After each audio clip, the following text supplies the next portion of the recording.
If you were like me when you were a child, every morning was solely for cartoons. Mine specifically were dedicated to the old Hanna Barbera reruns. Johnny Quest, Scooby-Doo, the Flintstones, Wacky Races, Yogi Bear, Peter Potamus, the Jetsons, and my personal favorite, Tom and Jerry. But one of my lifelong questions was, why did Tom and Jerry never speak?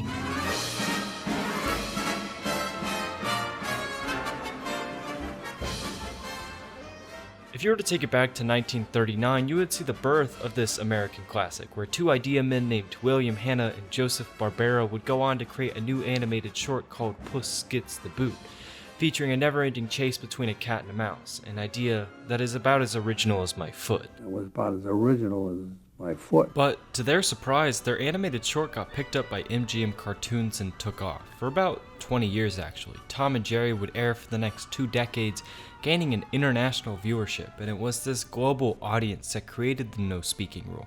Simply put, voicing your characters in several different languages is incredibly expensive, and seeing how MGM Cartoons never really saw Tom and Jerry as a profitable cartoon anyways, it logically seemed to fit the bill to start cutting down on production costs. Because the cartoon lacked a lot of character dynamics that other competing companies seemed to have mastered. These production cuts is why the television series was practically made by 3 people.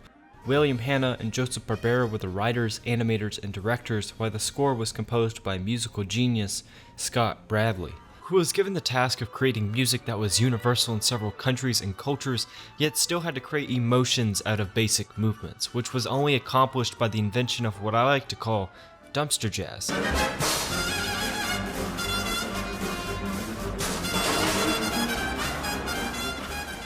If you were to pick apart every movement in Tom and Jerry, you would start to understand the importance of the score. It relays information without the use of lines. When Jerry sneaks across the floor, the orchestra begins to pluck their strings. What an incredibly small detail, yet it adds a lot of character to what they would or should be saying.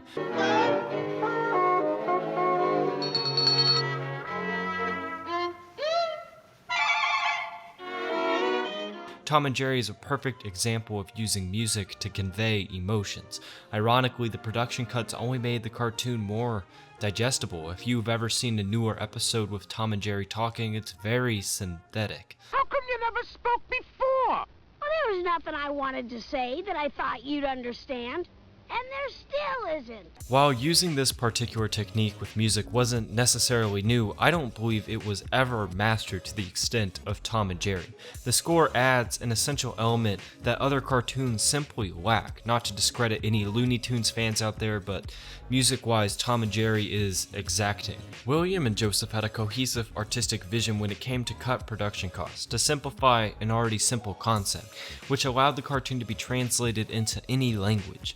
For instance, the original name of the cartoon was JASPER and JINX, but the writers decided to boil it down to extremely generic names, Tom and Jerry.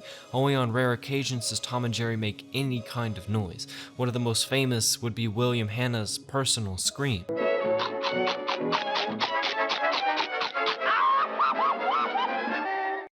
which only makes those moments more unique. When you hear Tom scream, that is how you know he is in real pain. A character trait that works in any country, at any age, for any decade, to be honest. Tom and Jerry's character is defined by their mute action. It's what differentiates themselves from other cartoons.